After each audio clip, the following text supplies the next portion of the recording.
सोचिए, राजस्थान में एक ऐसा शहर जो सिर्फ किलों और महलों की कहानी नहीं कहता, बल्कि एक विजन, एक सोच की दास्तान सुनाता है। जी हाँ, ये शहर है जयपुर। चलिए, आज इसकी कहानी में थोड़ा और गहरे उतरते हैं।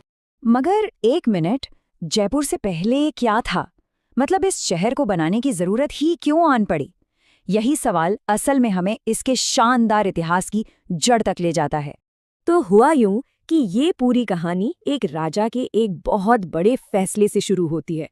एक ऐसा फैसला जिसने एक नई राजधानी को जन्म दिया। देखिए, 18वीं सदी की बात है। तब राजधानी हुआ करती थी आमेर। लेकिन वक्त के साथ आबादी इतनी बढ़ गई और आमेर तो पहाड़ियों से घिरा था। अब वो छोटा पड़ने लगा। मतलब शहर के पास फैलने की कोई गुंजाइश ही नहीं बची थी। और बस यही सीन में एंट्री होती है सवाई जयसिंह द्वितीय की। अब ये सिर्फ एक बहादुर योद्धा नहीं थे।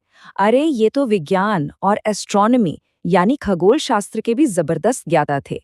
और यही कॉम्बिनेशन, यही खूबी उन्हें एक शहर बनाने के लिए, कहना चाहिए, परफेक्ट इंसान बनाती थी। तो फिर उन्होंने क्या किया? उन्होंने एक ऐसा शहर बसाया जो पूरी तरह से साइंस पर आधारित था। और यही वजह है कि इसे भारत का पहला प्लान्ड सिटी यानी एक योजनाबद्ध शहर माना जाता है। ये बात है साल 1727 की, जब इस बड़े और महत्वाकांक्षी प्रोजेक्ट की नींव रखी गई। अब देखिए, इसका ब्लूप्रिंट कितना शानदार था।